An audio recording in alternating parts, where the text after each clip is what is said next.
ప్రజలు అత్యధికంగా ఆదరించేటువంటి మల్కాజ్గిరి నియోజకవర్గం నుంచి ఎంపీగా గెలుపొంది ప్రజలు మన్ననలు పొంది పిసిసి ప్రెసిడెంట్గా పార్టీని అధికారంలో తీసుకొచ్చినటువంటి నాయకుడు పాలమూరు పులిబిడ్డ మా రేవంత్ అన్న.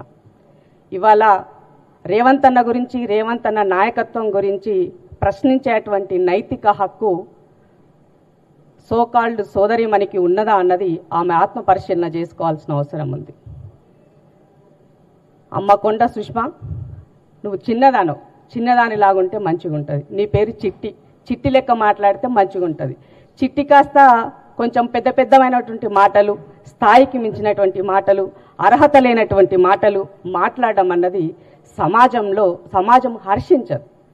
కష్టం వచ్చినప్పుడు కార్డును వాడుకునే ముందు ఆ కార్డులో ఉన్నటువంటి వాళ్ళకి మనం ఏం చేసినాం కూడా ఆలోచించుకోవాల్సిన అవసరం ఉంది.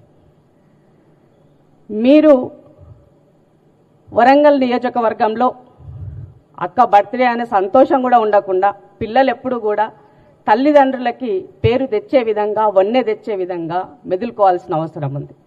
అది వదిలేసి నీ వల్ల ఇవాళ సురేఖక్క ఇబ్బంది పడే పరిస్థితి, ఇవాళ క్షమాపణలు కోరే పరిస్థితి, సంజాయిషించుకునే పరిస్థితికి వస్తే మరి నువ్వు ఎట్లా ప్రజానాయకురాలు అవుతావు, ఎట్లా తల్లికి బిడ్డవైతావు ఆత్మ పరిశీలన చేసుకోవాల్సిన అవసరం సుష్మా గారి పైన ఉందని నీ సందర్భంగా గుర్తు చేస్తున్నా. నీవు మా అక్క బిడ్డవు కాబట్టి ఆ రెస్పెక్టబుల్ వర్డ్స్తో మాట్లాడుతున్నాం. ఇంకొకరు వేరే రకమైన అయితే మా భాష ఇంకో రకంగా ఉండేది. ఎందుకంటే కుటుంబ సభ్యులను గౌరవించుకోవాల్సినటువంటి బాధ్యత, నైతికత కాంగ్రెస్ కుటుంబంలో క్రమశిక్షణతో ఉన్నటువంటి ప్రతి కార్యకర్త అదే రకంగా ఉంటారు. ఆ లైన్ వదిలేసి ముఖ్యమంత్రి గారిని ఇష్టమున్నట్టుగా మాట్లాడేటువంటి రైట్ మీకు ఎక్కడ?